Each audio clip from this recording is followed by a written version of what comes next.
Stallone and the gang return with a bigger cast, bigger bombs, and Chuck Norris. Hello to everyone watching. I am Nick Iacobucci, movie critic for the website RealScreenReviews.com, and our next movie review is The Expendables 2. This sequel and huge actioneer opened on Friday, the 17th of August, 2012, and it stars, okay, here we go, Sylvester Stallone, Bruce Willis, Arnold Schwarzenegger, Jason Statham, Jean-Claude Van Damme, Jet Li, Dolph Lundgren, Terry Crews, Randy Couture, and the legendary Chuck Norris. This time out, Sly Stallone has handed off the directing duties to veteran action helmer Simon West, the director of Con Air, Lara Croft, Tomb Raider, and The General's Daughter. Together they team up to try and top the original with even more legends than 2 years ago, and the only thing missing from it was Steven Seagal. Well, people, I enjoyed the first Expendables adventure because it succeeded in what it tried to attempt, and that was to be fast, action-packed, and a fun romp at the multiplex. This one, I would say, succeeds even more for the exact same reasons. This is a film that is weak on story and/or plot, but more than makes up for that with brawn, blood, bullets, and bombs. This time out, Stallone hands off the responsibilities of directing to Simon West, who, as I already stated, is no stranger to the realm of the action genre. Mr. West brings all of the wisecracks and humor of Con Air to the forefront of this newest Expendables adventure. I will say that West does have a real talent for directing action films, and to no surprise to anyone, this is not technically a great film, but the action is packed full, pretty much from start to finish. He does, however, drop the ball here and there by being very messy with the camera during some of the fighting segments. It was difficult to see some of the fists being thrown every now and again, but all in all, however, I thought that he balanced out the action pretty well throughout.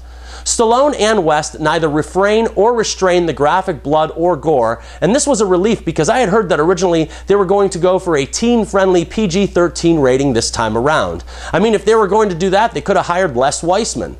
I must say that I thought that the blood and guts totally filled the big screen, and any fan of action films or fan of adventure movies from the 80s or 90s will not be disappointed by this feature.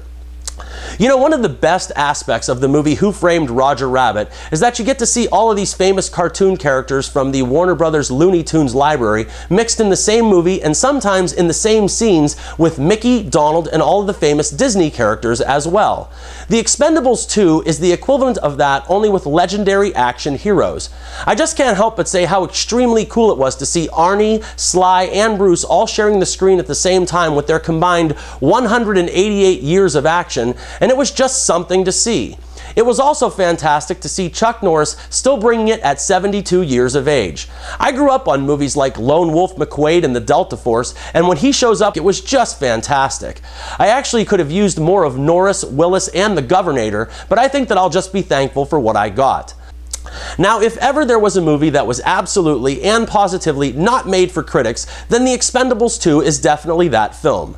You could sum up the entire plot of the film into action sequence, we need paid, action sequence, killing, and now that I think about it, isn't that the plot of the original movie? I believe that major critics are going to tear this one up and down, and they will most likely target the dialogue and spoken lines as part of that. The lines are not just below average, they're deliberately cheesy, and they are meant to poke fun at not only the men speaking them today, but the exact same men that spoke them 20 years ago. I actually think that Schwarzenegger used more cheesy lines in this film than when he was campaigning in California. Then you have Stallone's dramatic moments that are, well, Stallone being dramatic, and then you have Stallone's comedic timing that is, well, Stallone expressing comedic timing, which, by the way, was probably better in the movie Tango and Cash.